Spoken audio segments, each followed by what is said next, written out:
Okay, there we go.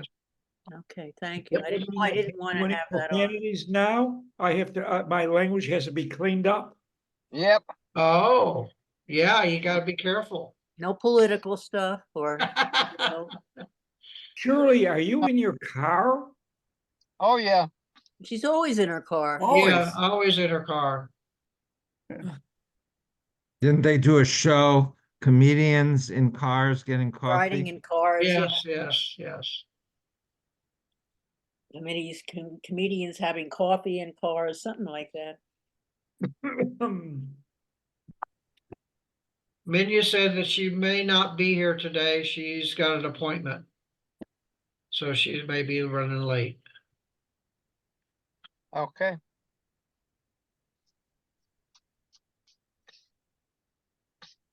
Ah,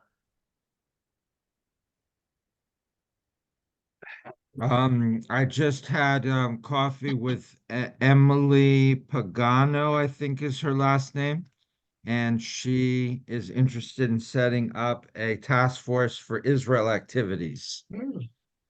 So, if anyone's interested, let what me does that know. involve? What does it involve? Well, this would be a subgroup of the programming committee, and it would be to do programs or other activities related to Israel. So, for example, if we wanted to bring in an Israeli guitarist to sing and That'd be play, fun.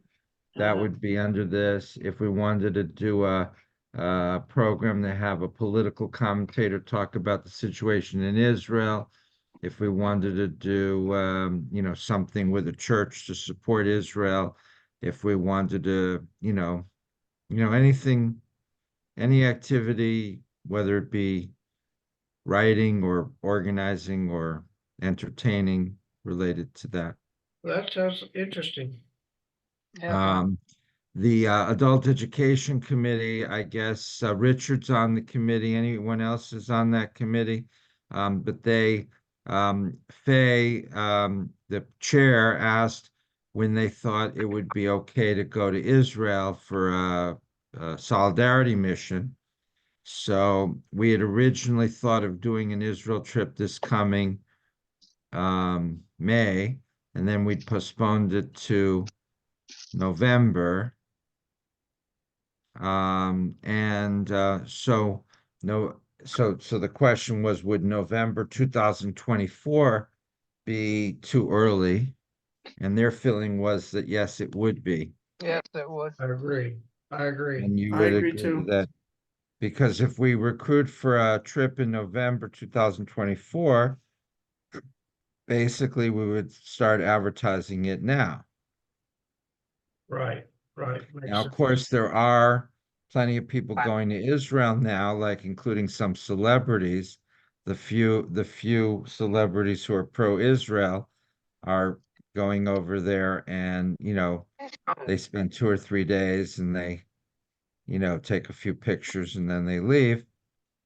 So, it could be done, but whether people would want to do it and whether people would sign up, that's the question. So if we postpone it to May 2025, then the question came up, we want to do a Jewish tour of Spain and Portugal in the fall of 2024.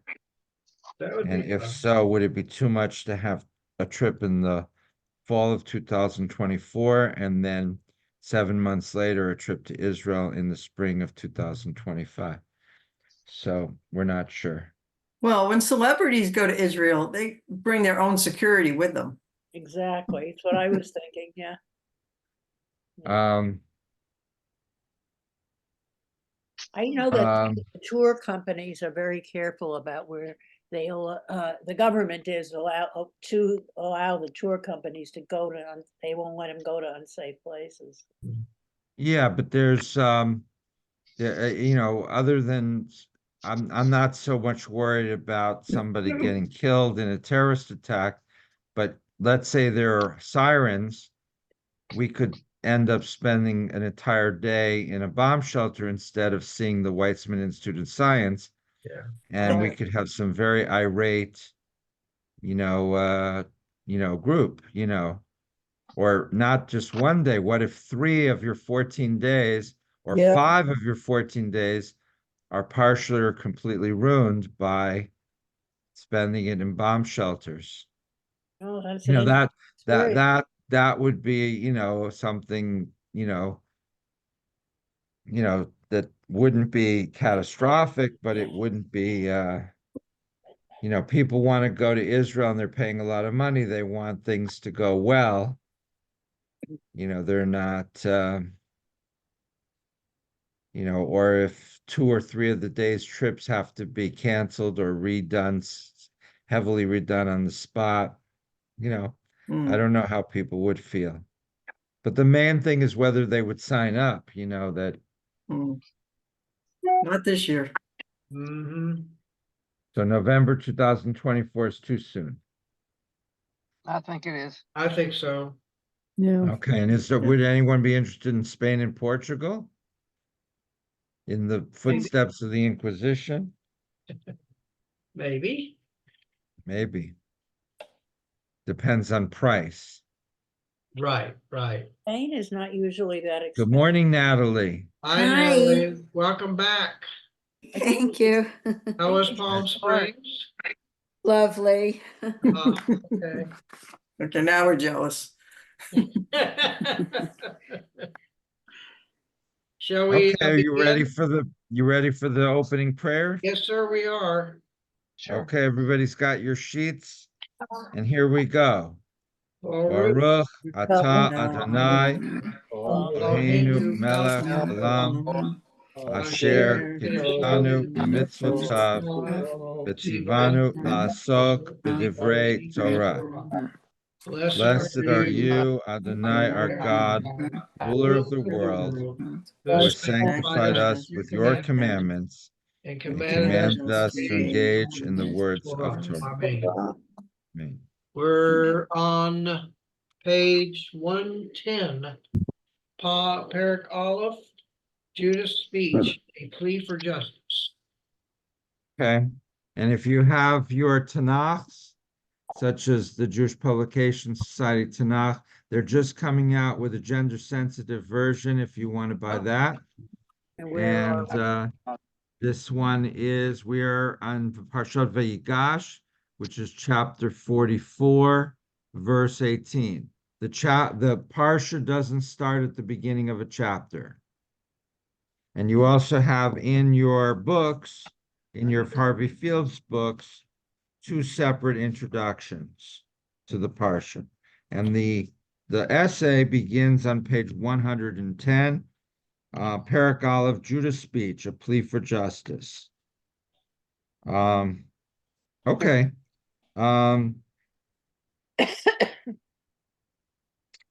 Parsha Vayigash begins with Judah's plea for justice before the Egyptian head of state. Who's the Egyptian head of state? Joseph. Pharaoh? Do they know that? Pharaoh? No, No, it's Joseph. Joseph. Oh, Joseph. Joseph is considered the head of state. Yeah. Now Joseph's speaking to them through a translator, and he talks in Egyptian, and then the translator translates it into Hebrew. So they don't realize he knows Hebrew. But they Excuse do me, real how did he become head of state? Oh, you were away. Oh, you- I'm sorry. You go on Don't take up vacation. anybody's time. I'm No, it's sorry. okay. You go on vacation, you see how things change just from 1 or 2 weeks. So Joseph, when you last were here, he was like, being thrown into pits, and the brothers were trying to kill him. Then he was a slave in Egypt. And then he worked in that- becomes head of state? see how this is like, the variegated fortunes of an unusual life. So he was his brothers decided not to kill him, but to sell him to slave traders, and they bring him down to Egypt, and he becomes a houseboy. And Mrs. Potiphar decides she wants to have sex with him, and he, for whatever reason, says no, and she accuses him of rape or attempted rape, and he gets thrown into prison. But he goes to the white-collar prison because he's educated, And there he meets some of Pharaoh's advisors who were out of favor at the moment. And one of them is executed, but one of them is restored to his position, right, as part of Pharaoh's inner group. And then Pharaoh has these dreams, and nobody can decipher them. And then the guy remembers, hey, in prison, not that I want to mention that you threw me in prison for a while, Pharaoh, but there I met a guy who was very good at this. So they bring him out, and he interprets the dreams successfully. Right? Evelyn, am I telling the truth? The truth? Well, am I telling Truth am I according to summarizing? Pharaoh. The Am I only way summarizing? we know is what was written. And then he's so happy with how he interprets it that Pharaoh makes him prime minister. And that's how he becomes prime minister. So, Judah's plea for justice, I'm on page 110. So Parsha Vayigash begins with Judah's plea for justice before the Egyptian head of state, who had announced his intention to make a slave of Benjamin. The brothers are still unaware that it is Joseph with whom they are dealing, but they know that if they return to Canaan without Benjamin, the loss will kill their father. As Judah steps forward, he realizes that everything now depends upon what he will say. So this is our subject for today, Judah's speech. So Judah's going to try to save the situation. If they return without Benjamin, the father, who's of his 4 wives, which wife is the only one he really cared about? Rachel. Rachel. And who died young? Rachel. So poor Jacob, he's stuck in a household with 3 wives, but the one that he really wanted is gone. She's the one that died. All the others live for a long, long time, and they have many, many children, but he's there, suffering the loss of the only true love he had. And I guess in today's world, a psychologist would say, well, you have 3 very nice wives. You're going to have to just adjust to try to love them and not to spend all your time mourning something that is gone. This is not helpful. Pam, I hope I didn't say anything offensive. No, I was just wondering, was there any suspicion about Rachel's death? Like maybe other people wanted to take her out? Yeah, she died on the road. She was in the middle of a trip. Oh, And that's the first suspect, yeah. She was buried, I think it's near Bethlehem. And they until recently they had a whole tomb for Rachel there. So I think about 2 or 3 years ago, the Palestinians went in there and destroyed the whole thing. So was there a suspicion that Rachel was poisoned or something by one of the other wives or one of the nephews or nieces? Stranger things have happened, right? I could imagine her sister was just really, really, really upset. But I don't know that you're going to solve the problem. If your husband doesn't love you and loves your sister, killing your sister is that going to make him love you? I guess it depends what's the goal. If the goal is just to kill the beautiful sister just out of jealousy, then it would do that. They didn't have forensics and they didn't have autopsies and they couldn't check DNA. And their ability to, what if she died, they bury her. That's all. If Richard had been there, he might have taken a look at the body and said, this looks suspicious. Yes, it would have been very Shakespearean. Mhm. I'm sure.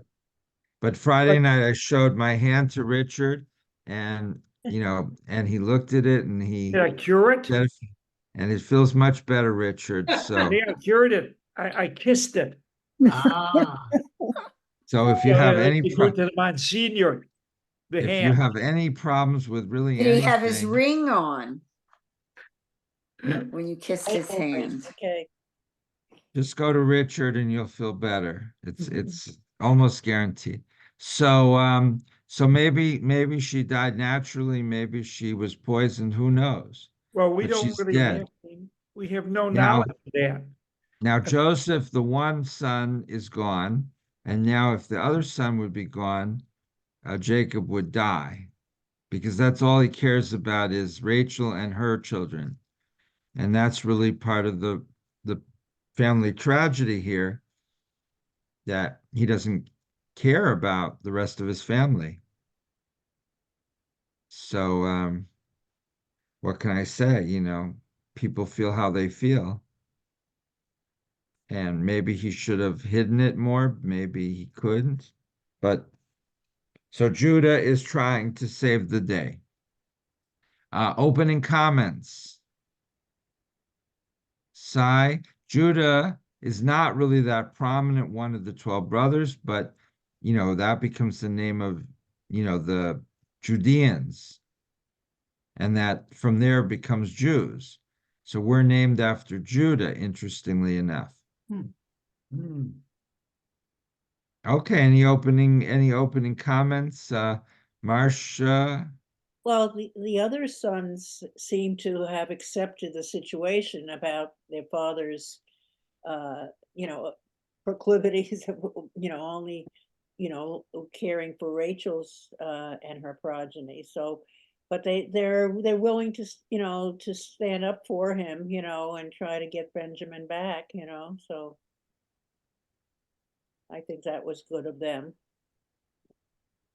Good, good. So they're doing the right thing now. Right. And are they doing the right thing because they've changed? I mean, it Well, was just apparently care about their father, I guess, is what the situation, I don't know whether change or not, but they care about their father. it was just a few weeks ago that they were planning to kill Joseph. And Natalie was on vacation all by the Palm Springs with Frank Sinatra and all these people.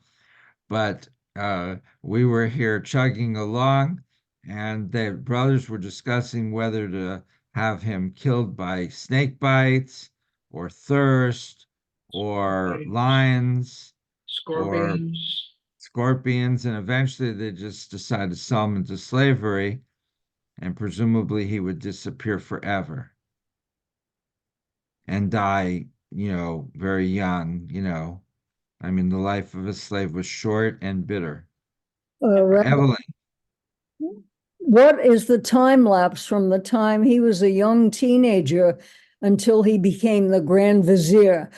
He was a mature man at this time when the brothers came to him. And therefore, he didn't look like he had done before as a skinny teenager. So obviously 15 years must have elapsed from that time interim until he became so powerful and they came to Egypt. So I just wanted to know what was that time period? Was it ever mentioned in the book? anybody can answer Evelyn. I'm sure that there is a way to calculate that, but I don't know it. But He was no longer a teenager. He was obviously a mature man at that point, which right, at least 10 years had to I'm have. gonna Google it. Marcia's gonna find it for you. I'm gonna But try it to, wasn't that long. I mean, it was like 10 or 15 years, but it wasn't like 50 years. No, I That's would. my impression, that it was, it was like a reasonable amount of time, but not that much. Well, in any event. Any luck, Marcia? I'm still typing here. Oh, okay. I thought it was like 15 He years. was 30 years old when he- Early but mid, I- early to mid I got- 30s. I got it. Okay, Joseph Marcia, was 30 years old when he stood before Pharaoh, king of Egypt. He was 30. Yeah. okay. So, And how old was he when he was in Potiphar's wife's house? Wasn't He he was like 17? 17. 17, I think it was, yeah. So, Years. 13 years and then maybe Yeah. Well, here, 2 more years, 2 here years it in says prison. yeah, he spent like 2 years in prison. So 32 and then probably maybe 35. He's probably 35 years old approximately. So he's still a youngish So man. that would have been, what, 15 years? They're all saying 30 here. All right, and he spent 2 or 3 years in Palm Springs in there too. That'll age you, He right? got a good suntan. Oh, then Well- maybe that's why they didn't recognize him, the suntan. Uh-huh. Yeah, I just recently saw him at the Arizona So Broadway it was, Theater. yeah, it was 13 Long years hair. less. It says it was 13 years or less when he was thrown in the pit, so he was 17. This is just confirming that, okay. So 17 and then 30, yeah, okay. Okay. Other comments about Judah or about Joseph or about Benjamin or about any of this whole situation? Richard and Cy. Well, when I look at it and I look at what Judah is saying in his speech, his soliloquy, is that probably all of them have changed once Joseph left. Maybe they realized, and this is just conjecture because it's not in the Bible, that they realized that, they had done something they shouldn't have done. They had remorse, but they couldn't tell their father who would kill them. So they just kept all this in, and then when they saw what happened to Benjamin, they may not even like Benjamin because he was coddled by his father, just like Joseph was. They may have realized that they really liked their father no matter what, and they didn't want him to die. Now, Right. whether they really love Benjamin or not, that's another story because it's not really mentioned. It's just that they want their father to live. Right. I mean, I guess in a family like that, at some point they would have thought, when our father dies, we'll get more power. And so they would want their father to die so they could, move on with their, they could take over the family. And then as he gets older and they realize he might actually die, then they're going to see, well, we'd like the power, but we don't want him to die. We want him to just like retire and turn everything over to us. But we don't want to lose him. We just want, him out of the power thing. So they're probably at that stage, in their thinking.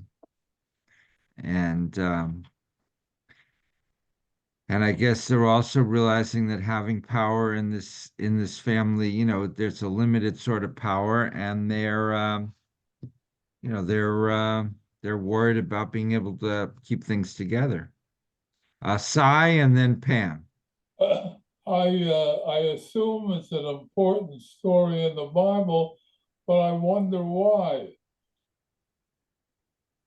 I guess the reason that this is important is because this sets up the whole idea that Israel, well, the whole thing of Israel in Egypt is just very important.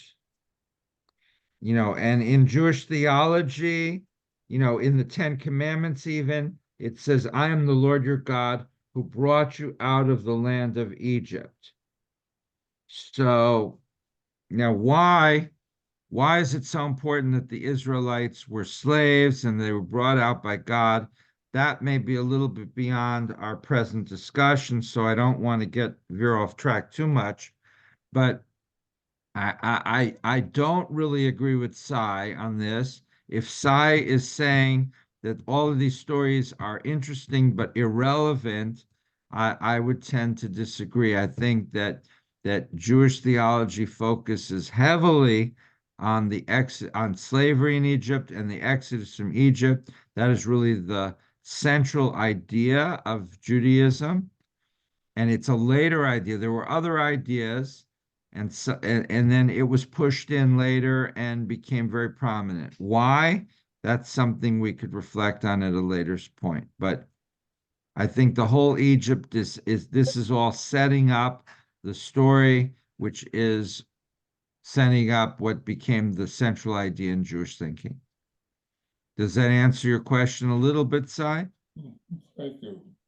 So if and this is really counterintuitive, because if the Israelites really historically were never in Egypt and they were always in the land of Canaan, then they weren't slaves and they weren't immigrants.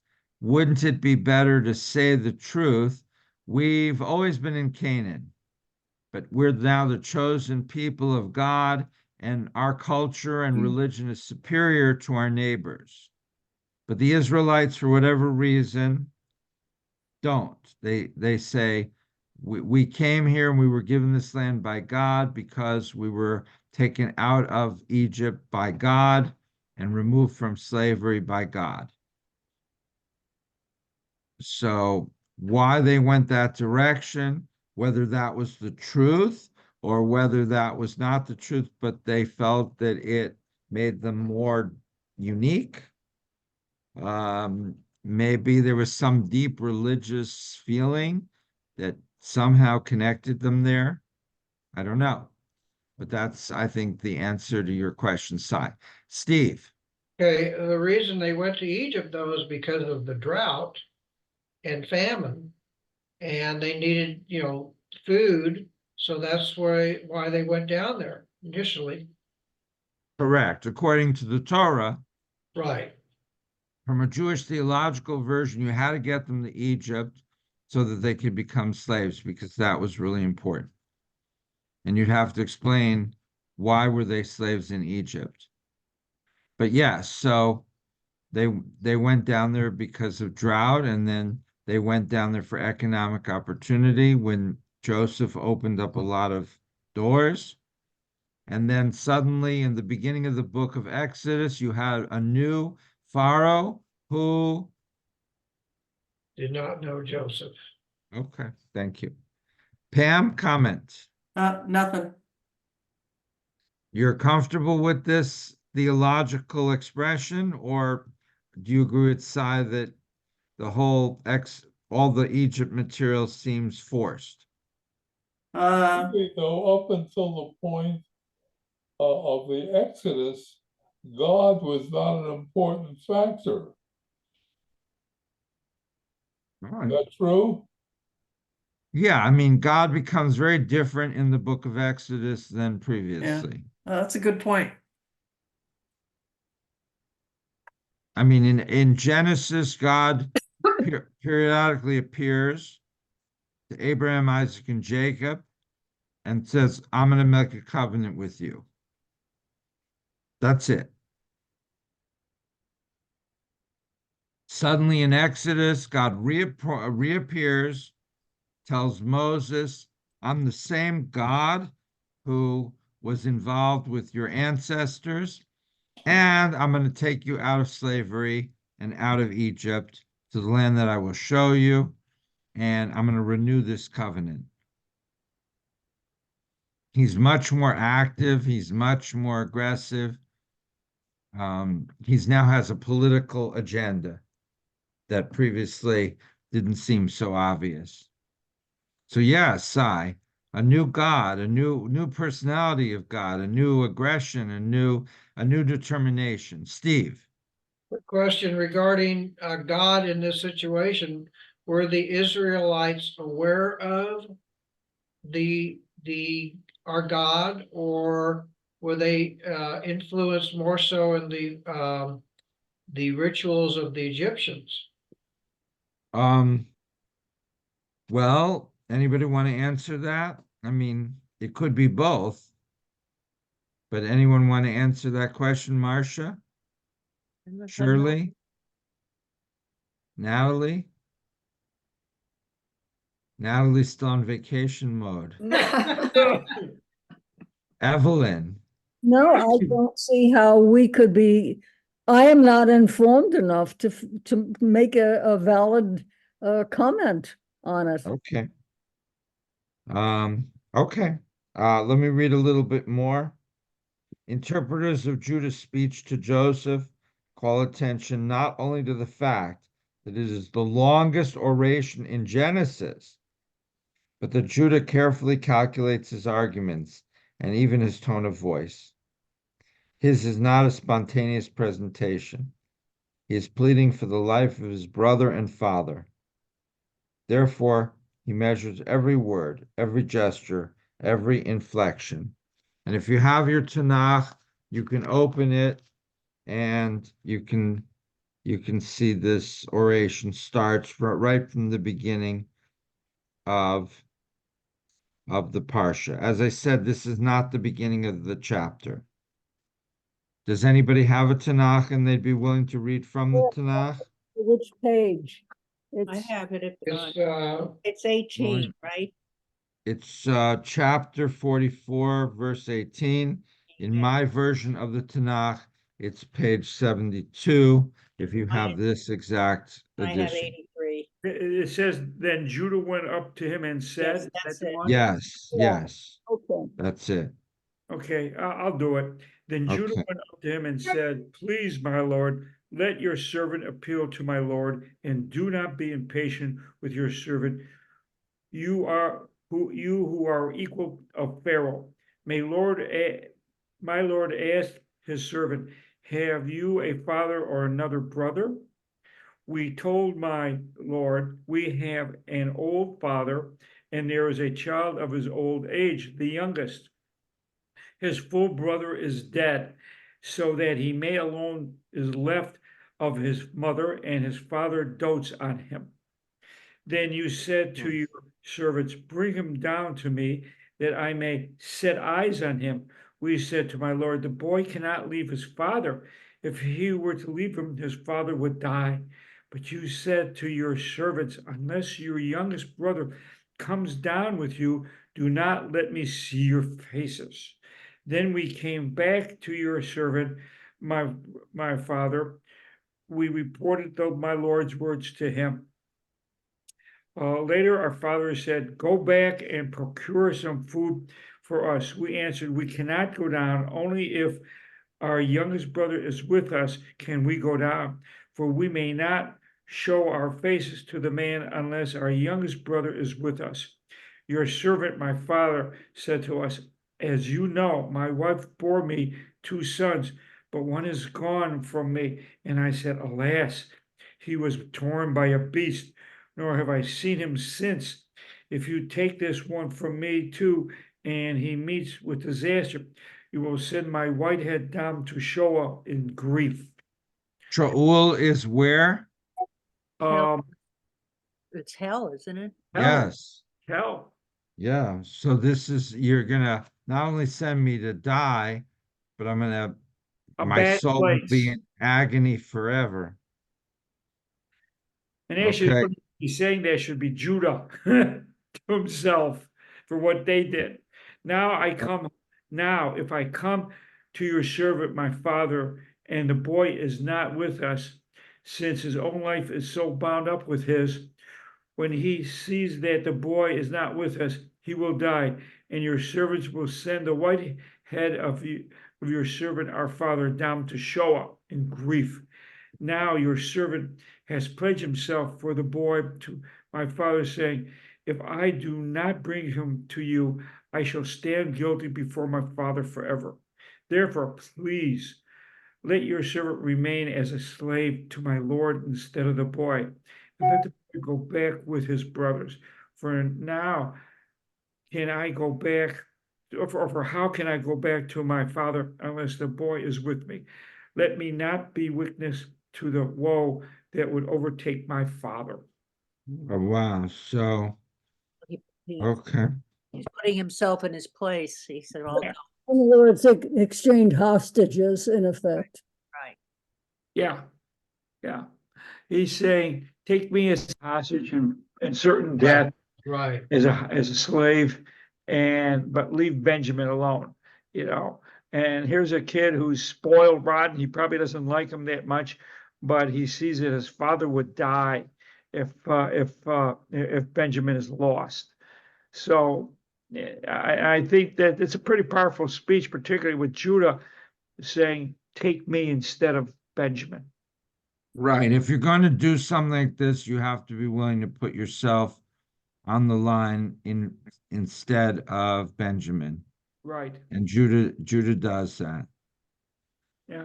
Judah. So these brothers don't sound like the brothers from 13 years ago, where they're saying, how do we kill Joseph? Let's kill him slowly and viciously. Now they seem so responsible. Marcia. Maybe Benjamin kept his head down and wasn't as snotty as his brother was, you know? Didn't give the other guys grief It along could the be. way. You know, he said, well, he disappeared. And Benjamin must have known what was going on. You know, guys talk amongst themselves, you know, and I'm sure they didn't keep it from him, you know, so he may have behaved himself up for the last 13 years, you know? Yeah, it could have been a different breed of guy. He certainly wasn't like Joseph. I mean, he No. didn't have the dreams of Joseph. He didn't have, well, what appears, we don't really know because there's nothing much about Benjamin other than this speech and that Benjamin was his father's youngest son. That's all we have. That's all we know But about it Benjamin. is a popular name for Jewish children, Benjamin. Yeah, I have a grandson named Ben, not Benjamin, Ben. Really. All right, But but the it's the same grandfather, name. And Benjamin Franklin. Yes, Cy. Benjamin Franklin. If Joseph wanted Benjamin for a slave, I'm curious why he didn't want them all for slaves. Ah, Slavery was so the what is thing. Why only take one and Joseph's go to strategy all? here? What is he doing? I mean, he's torturing this poor guy, Judah. You know, why is he doing all this? Why doesn't he just tell them who he is or keep them all, or he's I don't really know. It's torturing just, all. He's torturing yes, all of Because them. he can. Marcia. Because he can. I mean, these guys put him through a lot of hell, so he's giving them a little bit of grief. In the end, he's going to help them out, but he might as well make them sweat a little bit in the process. And he wants to see how they'll behave. So what if they behave the same way as they did 13 years ago? Would that have changed the results? They I mean, couldn't stand up in front of the prime minister and act the way they did to Joseph. There's no way. They'd wind up in jail with everybody else in jail, you know. Odds are that he was, you know, he's not recognizable. They don't know who he is. They're going to treat him with deference, and he wants to get that out of them. You at least for the next 15 minutes, you're going to respect me, you know, kind of thing, you know. all right, but if they were the same way they were before, they'd say, okay, keep Benjamin. We didn't like him anyway. It's not our fault. Just write us a letter so we can show to our father that it really was your idea, not, not ours, that we're not the bad ones here, that this is really Prime Minister of Egypt is making us do this, and it's not our fault. If I take a congregational trip to Israel and Netanyahu decides to keep 3 or 4 of my congregants in Israel and not let them leave, and I come back and the board says, where's Marcia? Where's Evelyn? I'll say, Netanyahu, put them into a holding pen and not letting them leave. So board's not going to blame me as long as I have some official Israeli document and it says we're not letting these 3 or 4 people leave. They have to stay in custody until we can establish their credentials. Not my fault, right? Well, that's better than saying easy come, easy go. What was Yes, Richard. well, what's interesting about the soliloquy that Judah does, he never says what happened to his brother, what they did to him. He never confesses, says, he says he's dead. That's all he says, instead of saying we did some bad things to our brother. we were jealous of him and we sold him into slavery and didn't let our father know. So there's not a full confession there. There's But more it's- the soliloquy to, oh, let's save Benjamin. So the little dichotomy there of are they fully confessing? I don't think he has to. It's not to the point. The point is Benjamin. Benjamin is Benjamin, what, right. you know. I mean, but he does mention that his other brother is dead in the soliloquy. Instead of Right. saying Torn by a beast. we did some bad things to him, sold in it, and we can't let that happen to our youngest brother Benjamin. Right, so Let's he say he torn by a doesn't You know, lie, there's but a he full doesn't, confession there. There's a he doesn't, semi-confession. but we don't expect, all of us have things. And if we're gonna talk about them, we don't want to lie, but we also don't want to tell the truth. So you just kind of phrase it just like Judah did a very good job, I think. He didn't lie. He just says the first brother is gone, Right. lost. No, I think he says he's dead. Does he say he's dead? Says he was torn by a beast. I heard him Torn here. by a beast, yes. Oh, So blatant lie. Says my father said that, he goes on, my wife bore me 2 sons, but one is gone and the other was torn by a beast. wait, where does it say that? 40, Oh, yes. uh, One is gone from me and you take, 25, 28. Yeah. but one is gone from me, and I said, alas, he was torn by a beast, and I have not seen him since. It's That's- kind of It's it's a kind of misleading. He's like said, he's saying in somebody else's tone, and they Right. said he was torn by a beast, and I have not seen him since. So he implies maybe he wasn't torn by a beast, but I haven't seen him since. Maybe he's around, maybe he's not. So it's deliberately So is that- misleading, kind of. Yes, Natalie. When you say he didn't really lie, but he, withheld things, he distorted. What is a lie? How far do you go before it's labeled a lie? So you think Judah is lying?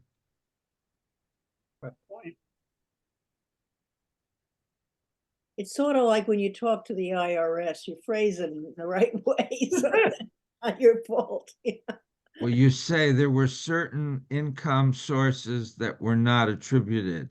You don't say, I deliberately, Destroy No. them. I deliberately ignored that I was getting income from these places that I didn't want to Or put I onto the I taxes. overevaluated or something like that. Right, so you just say, well, there were these income sources that were not added in. You don't blame your accountant, and you don't blame, because then the accountant says, well, Natalie told me not to count those in specifically. And you don't want to blame yourself, clearly. So you just kind of say it happened. Right? So, you Came can over the do the surface. passive voice. So he hasn't seen him since. Right. But he sort of implies that at least somebody thought he was being ripped up by a wild lion, but then it's not clear. If he was ripped up from a wild lion, you could say, and he's dead and gone, but he doesn't say that. He says he was, I heard someone say that it was ripped up by a wild lion, and I have not seen him since. So what does that mean? That he was ripped up by a wild lion, or maybe he wasn't, but I still haven't seen him since. So maybe he went to Palm Springs. Yes, Cy. I was just thinking of a similar situation with regards to the hostages that Hamas took. You got a similar situation there. The son of a hostage, or the father of a hostage, or some relationship is anxious to get the hostage back because of what it means to another member of the family, and so forth and so on. there's a similarity there that is amazing. So in the case of the Israeli hostages, you really don't know whether they're alive or not Right. in most cases.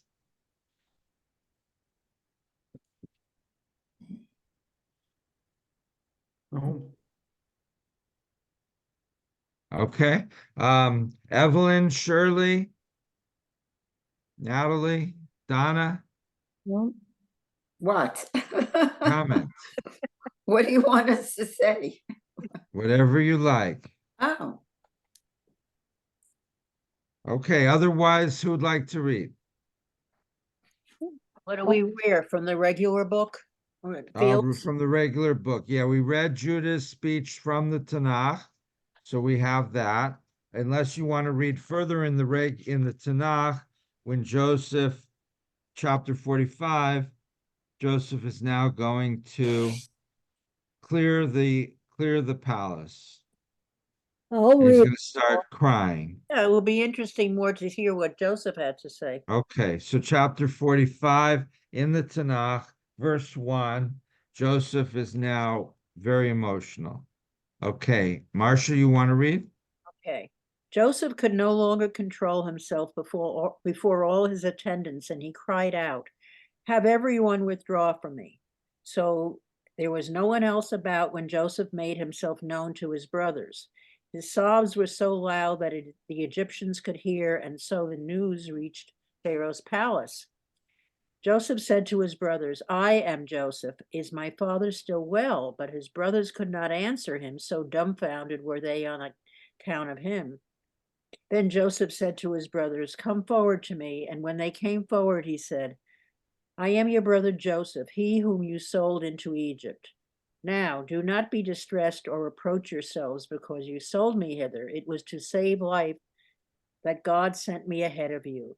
It is now 2 years that there has been famine in the land, and there are still 5 years to come in which there shall be no yield from tilling. God has sent me ahead of you to ensure your survival on earth and to save your lives in an extraordinary deliverance. So it was not you who sent me here, but God, and he has made me a father to Pharaoh, lord of all his household and ruler of the whole land of Egypt. Hurry back then to my father and say to him, 'Thus says your son Joseph, God has made me lord of all Egypt. Come down to me without delay. You will dwell in the region of Goshen, where you will be near me, you and your children and your grandchildren, your flocks and herds, and all that is yours. There I will provide for you, for there are yet 5 years of famine to come, that you and your household and all that is yours may not suffer want. You can see for yourselves, and my brother Benjamin for himself, that it is indeed I who am speaking to you. And you must tell my father everything about my high station in Egypt and all that you have seen, and bring my father here with all speed." With that, he embraced his brother Benjamin around the neck and wept. And when Benjamin wept on his neck, he kissed all his brothers, and he wept upon them. Only then were his brothers able to talk to him. Okay, so this is the reunion. Yes. And he says, I'm not going to get revenge against you because this was God's plan. God sent me ahead of you to get a good job so that I could help the family. And you were just the tools of God. So when you threw me in the pit and sold me to slave traders, you were unintentionally helping to fulfill what God wanted to help our family. So do you believe him? Do you trust him? If I'm one of the other brothers, I'm going to be very suspicious and think this guy wants revenge. Yeah. Marcia, It still sounds snotty, God but sent me. Joseph sounds snotty. All right, well, Joseph clearly thinks that he and Benjamin are much more superior to these other riffraff. Well, at least him. I mean, he's saying, he's saying it's not your fault that God chose me, kind of thing, I Well, sound that's how suspicious to me. it Mhm. sounds suspicious. Sai. Here he's in the court of the Pharaoh, and all of a sudden he's talking about God, Where did that come from? Now, the modern biblical scholars try to take the Tanakh and they figure out which parts come from which editor. If anyone wants to get, Richard Elliott Friedman has where he puts different colors in. It wouldn't surprise me if this is a different editor than the other parts. But I don't have Richard Elliott Friedman's book accessible, so I can't tell you right this moment. But it's possible that this is a different writer. It certainly kind of comes out of the blue, doesn't it? I mean, do you agree with Saya kind of? But on the other hand, it doesn't. Like, now to completely go against what I just said, the whole purpose of the story, most of the story is just about the family, but the underlying purpose is to make the point that God brought the children of Israel to Egypt, and God allowed them to become enslaved, and then God freed them from slavery with an outstretched arm and brought them out of the land of Egypt to receive the Torah at Mount Sinai. So, you know. Hey, this is the Bible. You got to have God in there somewhere. Uh-huh. You know, Well, as I said but before, I said, But this But is Sai not is not planned convinced for that Israel. God is integral to this story. And I Right. find that an interesting theory. It may be true and it may not. I give you the two views. Marcia. I think it is God. You know, I think this is the whole purpose is like Richard's saying, gotta have God in there. The whole flow of the story is instigated by God to bring us to this point, as we were saying. You said before, we've been saying it for the last 2 weeks. It's a vehicle to get us to, Passover, basically. We got to get to the matzah. If there wasn't anything, if this story didn't exist, Sai, there'd be no Passover. Right. Right, yeah. I mean, what would you do in April without a Passover Seder and with all that matzo ball soup? Well, if there wasn't this story, they may not have even been the Jewish faith anymore, because supposedly everyone up there would have died of starvation in the land of Canaan, which is present day Israel. They had 5 Ghana. million people. They would have all starved. Ghana. Absolutely. And Marcia is very correct. Yeah. I happen to believe that God led through the whole Bible. And sometimes it's not easy for us to understand, but I still believe that. But I can also understand the brothers. I can understand why they wouldn't have believed him. Uh-huh. Okay, Evelyn. In the next section, it mentions that God speaks to Jacob and says, "Fear not to go down to Egypt, for I will make you there into a great nation." So this is all preparatory to setting them up as a cohesive peoples as such, getting them ready to eventually be enslaved and then and then we have the story of the Exodus. So here we have a section where God inserts himself again, telling Jacob to take his family down to Egypt. So there we do have God mentioned once again, just a little bit ahead of what we're doing today. So I suspect that in the ensuing chapters, God will be insinuating himself to the Hebrews much more than he had up until now. Okay. Richard? Well, even if you don't believe in God as a concept, intervening into human endeavors, this is a story. It's a novel. It's a novel of a people. How much of it is true, how much of it isn't true, it's really hard to say. So there is some archaeological evidence, I think, for the tomb of Abraham, and you might know more about that than I do, having been in Israel more than me. Is there actually a patriarch's tomb that they've found Um, or not? Well, you could, the Merat Machpelah in Hebron is the tomb of Abraham and Right. Sarah, and Right. most of the Actually, it's the patriarchs. tomb, that archaeologists have found maybe coincides with maybe somebody like Abraham, somebody like Sarah. So some of the story is true, some of the story is made up.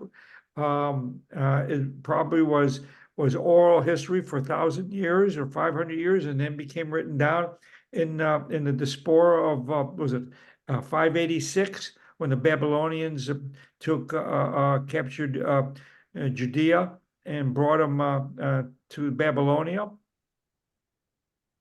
Okay. But God always has to be in here, and whether you believe in God or not, that's part of the story. That's Right. part of the Bible. Everything we read is going to be something about God, even if God Is isn't there- mentioned. And there's an Natalie, and then I want to relate Yeah. to what Richard said about God. Is there any evidence that Joseph believed in God before this speech? Because,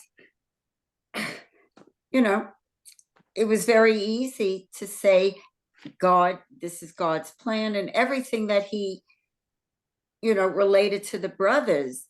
But did he really have a belief? Well, we Or don't was know. this I mean, clearly his way? this speech is very conclusive. But if I could find out if it was put in later, that would be helpful. Mm. It could have been added later, and then Jacob or Joseph, it was just, these were just events, and then going backwards, the redactor is the one that wants to put the theology in there. That's possible. Alternatively, maybe the whole story was written for the purpose of putting the theology in there, and then it would have been written this way originally. So it's very hard to know which came first. Um, but uh, uh, um, but I think here you're seeing, saying that God is making specific plans for the children of Israel to do specific things at specific times. So that's very much a personal God who is planning and intervening in human affairs. So there certainly are beliefs in God that don't involve this kind of God, but this is a specific belief about God. And if you believe in Maimonidean, Aristotelian first mover God, God may have created the world, but God doesn't intervene in the world. If Joe Smith is in the hospital with a broken leg and Joe prays, God help me get this leg better in 4 weeks' time because there's a big soccer match the following week, God doesn't hear him or care about him or do anything for him. So why pray to God? Hmm? So why do people pray to God? If God Well, that doesn't would, intervene, well, in that belief system, then there'd be no real reason to pray to God. So in that reason, you would pray more to reaffirm philosophic principles. It would be more for people than for God. But in this case, this kind of God, this is a God that does do things. Look at all the effort God is putting in to organizing things. So Joseph has to be thrown in a pit, then he has to be sold to slave traders. This is all God's plan in order to create a certain set of situations. But what happened if the guy that you were speaking about that had the broken leg? What if he was healed before the soccer match? Then what do you say? Well, then that the it surgeon depends on did a your good job. theology. So some people believe in the type of God who does this sort of thing, and then you'll say, God looks with favor upon me and help me heal quick. But if you believe in a first mover God that created the world but doesn't intervene in the world, you don't believe God intervenes, then you don't believe God intervenes. Then you think this was, good surgeons. I went to Banner Boswell Hospital. It's a great hospital, and look at how they did. If I'd gone to Banner Del Webb, I'd still be hobbling around. Well, So its reputation precedes it. there you go. There you go. Yeah. But if God intervenes, I can go to Banner Del Webb, and I could still come out in good shape because God will guide the hand of my surgeon. But just And don't who go says to he do- Arrowhead. Who says he doesn't? Just don't go to Arrowhead. What, that's, you're talking about a Brazo Arrowhead? Yeah. That's the worst. All right. That's So what I even was there, even with God's intervention, you're still in trouble. That's really bad. So God is saying, I tried to help, but the surgeon, he wouldn't listen to me. 3 times I tried to intervene and guide his hand, and But you but let the I'm ambulance take you there, so you're the one that's responsible. Evelyn. Sometimes people don't ask God to do them a particular favor, but they will say, God, give me strength, or God, give me the wisdom to do what is right. And so you're not praying to someone to do you a favor. You are praying for someone to give you the smarts, the wisdom, or the inner strength, the faith to do what you must do to make your life a better life, per se. That sounds to me like the Aristotelian God, but Natalie asked in complete shock. She said, if you believe in an Aristotelian God, why would you pray? And being that my job involves running prayer services, I have a vested interest in making sure people pray. But aside from that, we believe that prayer serves a communal function, prayer serves an intellectual function, prayer even serves a social function. So we like prayer, even if God isn't going to heal our friend in 4 weeks instead of 6. But the prayers that Evelyn is describing seem to be a way to frame an Aristotelian God in a more prayerful manner. So you're not saying, God, heal my leg in 4 weeks instead of 6, because you don't believe that God does that sort of thing. Therefore, you say, God, give me the strength to get on the soccer field in week 5. It sounds like you're asking God to fix you, but reality you're not, because you know that God can't do that or doesn't do that. So, but you're asking in God's name as a way to kind of bridge that halfway and basically placate people like Natalie, even though you really don't believe that that's how God works.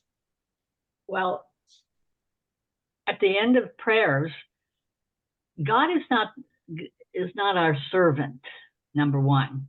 And at the end of prayers, many people, and you have to be careful, pray against what God wants to do. So when you throw in there, but God's will be done, then you can seek both sides, you see. Uh-huh. I don't So understand what you're saying, Donna. Will you repeat that? I don't follow what you're saying. You don't follow what I'm saying? I don't understand what you're saying. Okay. First of all, God is not a servant to us. We just can't say, okay, God do this or God do that or God do something else. He may or he may not. But when we ask him for something, that may not be what God wants to do, at least at that time. Therefore, if we say, I ask you, Lord, I would pray that you would heal my leg in 4 weeks, but your will be done, so that it may not be his will. That doesn't cause any less faith in God or belief in God. But he has a will, and he's not just a servant that serves us, even though many times we can believe that's true, but not really. It has to be within the will of God. Okay. I'm sorry. Well, I think how many people here took the America's Four Gods course that we offered, like, I think 3 times? Richard, you took that? Are you sure? Can't You're hear. muted, Richard. You're muted. You're muted.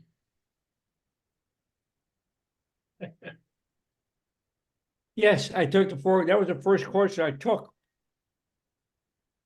The Four Gods. Okay, but in Yeah. America's Four Gods, there's Yeah, two yeah. questions. Whether God intervenes in history and whether God judges us. And if you say yes to both, then you believe in the authoritative God, which is the God of Exodus, or in this case in Genesis as well. If you say no to both of them, you believe the God of Einstein, which is a God of Aristotle, which is a God that may have created the world, but is interested in cosmic questions and doesn't care whether our friend's leg heals in 4 weeks or 6 weeks. And if you say yes and no, that God intervenes in human affairs but does not judge us, that's the benevolent God who's going to care, about us and is going to say, Pam, I want you to get better quicker, and so I'm telling the doctor to send you a different medicine. So it's a God who will try to help, but isn't going to judge us once we die. It's not a judgmental God who sends people to heaven and hell. And then finally, if you say God judges us but doesn't intervene in human affairs, that's the critical God. So that God doesn't help us, but once we die, if we did stuff bad, God will send us to hell. So it seems like the least attractive God. But anyway, they argue in this study that 99% of Americans believe in one of these four gods, and that's where the name of the book comes, America's Four Gods. I believe in the big picture God. That God, which is what? God is looking at the big picture. He's not he's not getting into the little details of everybody's life. I think So he's a God big. could intervene, let's say, to stop a world war. Yes, Okay. but I don't think he gets into everybody's individual life. That's my version. But if God can stop a world war and would do that, then wouldn't God also want to, if, I don't know, Shirley has an ingrown toenail that's hurting her, why can't God, if God's infinite, why would God not want to help little things as well as big things? I'm not sure why. I just think that's the way it goes. Okay. That God only tries to keep us from destroying our world completely, Yeah. like in the Planet of the Apes, and isn't gonna. So if you have an ingrown toenail or a broken ankle, you're on your own, baby. But if the whole world is in danger of blowing itself up and Putin gets out of hand, God's gonna have a strict talk with Putin and say, Vladimir, calm down. This is I'm busy with my books, but for you, I had to come down here to warn you to cut it out. Cy, and then Evelyn. My comment was that you can believe in God. There used to be the saying that there are no atheists in a foxhole. And yes, you can believe in God, but that doesn't necessarily mean you have to believe in a religion. And that's the whole difference. In this country, people less and less are attuning to religion. Now, whether they believe in God for a particular moment in time, I don't think anybody really knows. But I do think that we all turn to something at a particular moment in time, whatever it might be. But that has nothing to do with turning to a religion. All right. Well, I think Cy and Donna are two different, two different views, very different. Pam falls somewhere in between. She agrees with Donna on the big picture items, but agrees with Cy on the small picture items. So that there's three different views that you've got right there. Yeah. And there's others. Yes. I Yes, don't, Evelyn. when I stop and think, when you say God pays attention, would he stop Putin? My attitude is, where was God when there was a Holocaust going on? Where was God when hundreds and thousands or millions of people are being destroyed by a corrupt government all over the world? If God were interested in humankind, wouldn't he step in and prevent all of these horrors that have been happening to humans? And so I look at God and say, God is a cosmic figure or entity which has created the world, created the earth, created what life exists on earth, but really doesn't give a hang what happens. I mean, he says, okay, you're here, I created you, now go to it. Whoever survives, survives. And if you don't survive, Uh-huh. it may be a very cynical outlook, and yet at the same time, I personally cannot feel that there is a God who personally is looking out, not only for me, but for mankind as such. But that's the Okay, mystery of God. That's the mystery. We don't know. So Donna and Evelyn are exactly opposite in their views. We're gonna lock them both in a room together for 36 hours and see who can convince the other. But And when one of I you like her. convinces the other that they're right, we're letting you out. No, And I like her. if not, we'll do another 36 hours. Wrong. It may just depend upon one's own personal circumstance as such, that you have one attitude at one time and you may have a completely opposite attitude. I think Joseph and his brothers are a classic example where the brothers obviously have changed in their approach to living and relationships, whereas earlier they were not. And so I think that's part of human nature as well. And so you may not believe in God when you're a youngster, but as you get older, perhaps that feeling of mortality makes you consider that you do believe in a creator. And so your approach to religion is a different one when you're a senior citizen as opposed to a young teenager who thinks they're immortal. Oh, let's get back to Judah for a little while. So does Judah have an effective response? I mean, he doesn't know who this guy is, apparently. I mean, does anyone think Judah really secretly knows or suspects that they're in front of Joseph? And if not, then he doesn't know who this prime minister is, but he wants to arrange so that Benjamin can go back with them. Is he effective? Does Judas say stuff which would you have? We don't have any attorneys here this morning, but if you were a lawyer, would you have argued the way that Judah argued to try to let Benjamin go?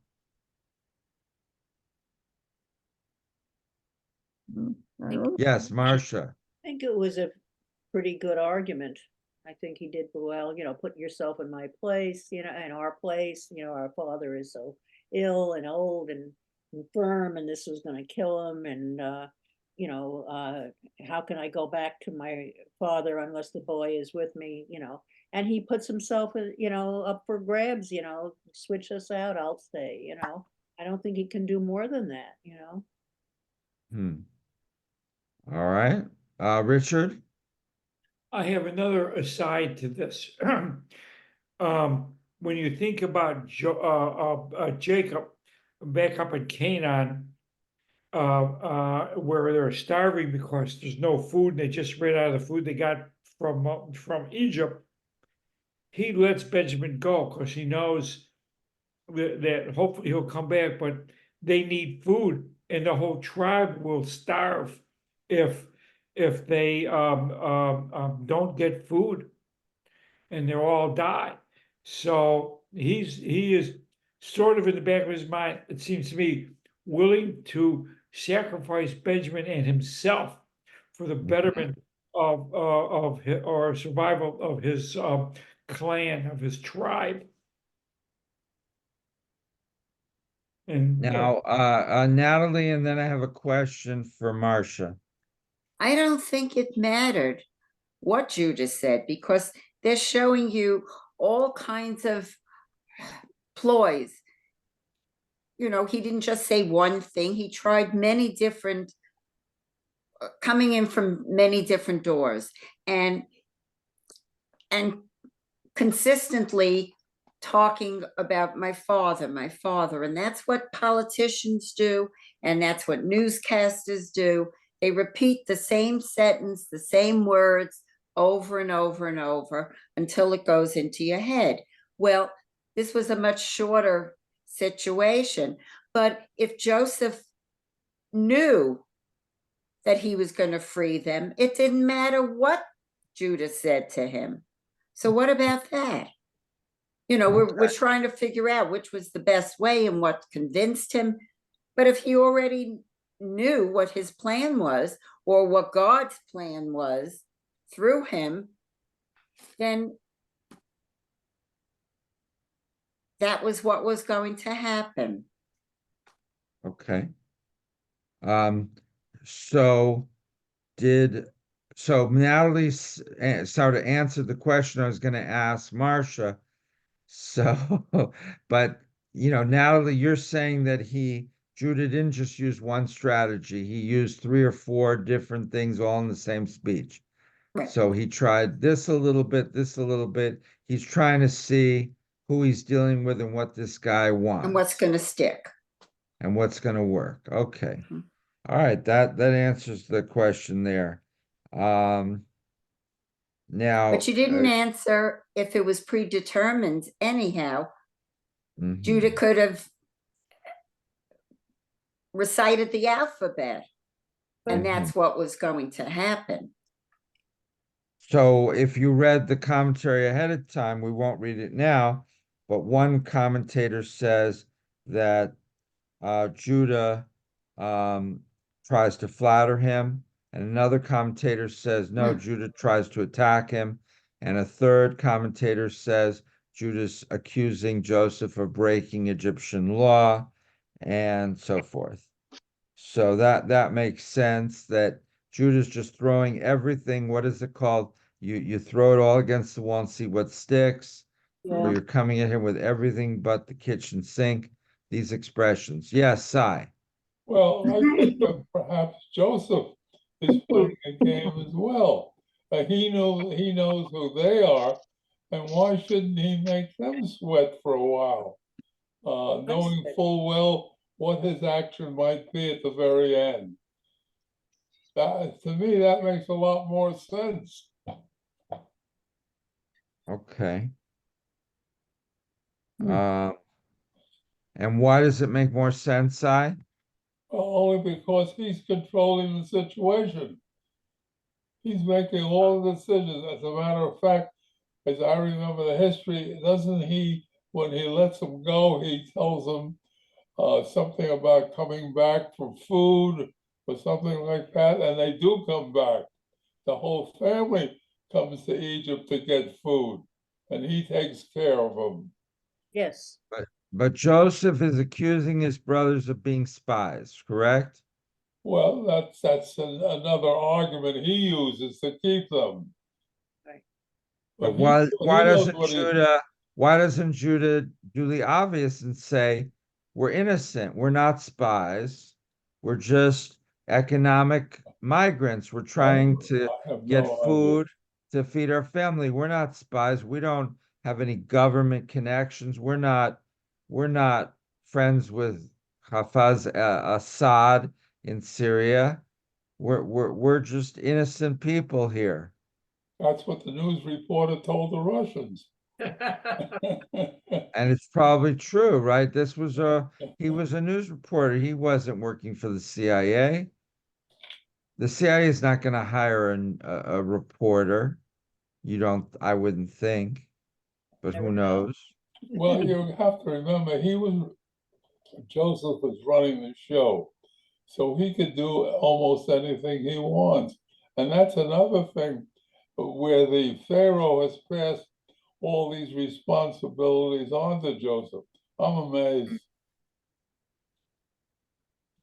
And the theory there, one of the theories is that this was during a period where these high coast, these invaders were running Egypt. They weren't the real Egyptians. And that later the real Egyptians were able to drive them out. And that would explain why they were more willing to let a foreigner be prime minister. Normally, a country would not want a prime minister that was born and raised somewhere else. It's unusual. Okay, Steve, comment? Nope, Nothing. How's your nose doing? it's hurting. It's hurting. Oh, yeah, I've got, it's sore. It's sore and somewhat painful, but I'm surviving, sir. Oh, wow. Okay. With or without a nose. With a nose, yes, Good. with a hole in it. Two holes Wow. in one. Well, there's three actually, one in the middle. Wow. Um, But anyway, So this whole thing is very upsetting. This family has got such anger issues and they've hurt each other so badly. And Joseph here, to his credit, on one hand, he's playing around with them, which I'm not sure if that's a good thing. You know, you would think under the circumstances, it might be better if you want to just try to smooth things over, just be straightforward. I don't like people that are playing games like this. On the other hand, he doesn't actually do anything bad. And then he reveals himself and he says, I'm Joseph, your brother. And he cries and he says, don't worry that you threw me in a hole. Don't worry that you tried to kill me. Don't worry that you sold me to slave traders. This was all part of God's plan. This is for the better. This was done so that we could get food. And I was sent here part of the early system so that I could establish myself and then be in a position to help the rest of my family. And that's what I have done, and that's what I will do. So you are safe. Don't worry. Marcia. Maybe he does believe that. You know, we're saying saying to about Joseph that he's, you know, being a wise guy. I can't talk now. Sorry. Maybe we're saying that he's being a wise guy about the whole thing, but maybe Joseph does believe this. Maybe he's come to believe this. If it hadn't been for this, then that, you know. And look where the situation I'm in now, it's a positive situation, which we would have all been starving for if not for this, you know. Mhm. Did Joseph actually say this is part of God's plan? Yes. And that's so Yes. many words. That translation that you used, that or whoever said it, He says that God sent me ahead. Yes. you're Yeah. right. It's all for a reason. Yeah. Well, those two things don't really correlate. God sent me ahead, yes, but for a reason. Yes. The reason is that, you know, Yeah, to I know save his that. I know life the in an reason. extraordinary deliverance. It says it here. Yeah.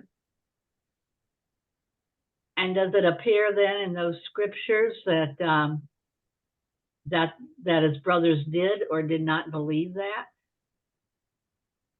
I don't know what they believed. It doesn't It say doesn't say. exactly, it doesn't address that point. You know, there's a lot of things that are not addressed. Now, the commentaries may make comments about this, but if the text itself doesn't say it, then, you know, we can't conclusively say that that was true. But Joseph may believe it. Oh, yeah. I would think he did when he said it, that he did believe it. And he Yeah, came from a background of Abraham, Isaac, and Jacob. right. And he came in background with those dreams where the dreams put him in the center, but his brothers interpreted that as being that he was very narcissistic, but I think he interpreted that as mean he has a special role in history. It's not that I'm a great guy, it's that I've been chosen by God to do something good for others. it's hard to say that and have other people accept it, except in a bad way. I mean, the brothers are saying you put yourself above us, but maybe he really believed all this, so. Why is Joseph so connected to his father? Why are these other brothers so connected to their father? I mean, let it go. There's a new generation. Why are they so everybody seems obsessed about Jacob? Is this point, is Jacob's name Israel or is it Jacob? No, not yet. Well, It was when I move before- to the next page, they call him Israel. It's coming, it was before this. but yeah, it had to be He before. had, it was when when he had his dream, Jacob's dream, and climbed the ladder, and that's when God Oh. proclaimed him to be Israel. And this, when they right after what I read, when they go back, they go to Canaan and they tell Jacob that Joseph is still alive. Then in, what is it, 45:28, it says, enough said Israel, my son Joseph is still alive. That they calling him Israel at that point. So does he get referred to as Israel in the family, or is he still Jacob? How does that work? I mean, who refers to him as Israel? Just the Torah? As opposed to, His people around him. yeah, I guess it's something that God renames him Israel, so that would be something that God would call him. Okay. And this is a common practice in the Bible to rename people. Okay, final comments. Richard, Pam, Natalie, Cy. Do we like Judah? Is he helping this reconciliation process, or is he a manipulative person who's out for himself? Richard. I think he's changed a bit. We can't tell about the others because there's nothing said about them, only Judah. So he's changed a bit. Maybe he's aged, and the things that happened in the past, that he regrets what he did to Joseph. It's hard really to say. We just can say it's changed. Besides, God's, since this is the Bible, God has intervened for this to happen. And so Judah has to change. So Judah is now behaving in a much more mature way. I think so, yes. And by implication, the rest of the brothers as well. Most likely. Okay. Other people, have the brothers changed for the good, including Judah?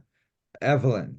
Well, I was just thinking that over the millennia, these various commentators on this particular story interpret this story through their own eyes, through their own time, and through their own culture. And so you get these variations because all of these wise men over the millennia have lived, perhaps centuries or millennia apart. And so naturally, their interpretation is going to be individual. And we, in turn, are interpreting what they have said and what we read through our own eyes and our own cultural values. And so it's very difficult to be impartial because we are colored by how we were brought up and what our values are. And so our interpretation is as good or as meaningless as any of the others that exist. And so what we are giving to this is simply an interpretation. Whether it's valid or not, I don't know. But at any rate, my feelings are still, it is our own cultural values and views that are coloring what we are reading. And so your guess is as good as mine. And with that, I guess, is our final word. On as Evelyn said, your guess is as good as mine. So And we'll see how it goes. We put Evelyn in that room with Donna for 36 hours, and we'll see who's able to convince the other. We conclude with our final prayer. Are there any announcements, Steve? None that I have. Rabbi, you have some. Pam does. Okay, Pam may have an announcement about the book club. No, but I just want to say I'm not going to be here next week. I'll be away. Oh, okay. And yes, and Anywhere book club is exciting? 2:00 today. Anywhere exciting? Yes. And the book club is 2:00 today. Yes. So if you're in the mood, and the book is, Gosh, that's a good question. I just had that here. Discussing the books today. Oh, that's right. I thought that was a reason. Yes, we're discussing, I'm nervous. I said, what didn't I read? right. No, we're discussing a list of books we want to read going forward. okay. Okay, we conclude with the final blessing after the Torah reading. Baruch atah Adonai Eloheinu melech haolam Asher Torah Baruch Blessed is Adonai our God, ruler of the universe, who has given us the teaching of truth, planting within us eternal life. Blessed is Adonai, giver of the Torah. Amen. Amen. All right, Amen.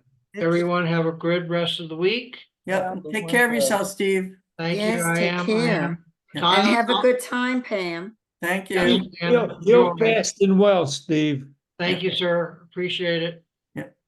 All right, everyone, have a good one. Everybody. Oh, this is it next week.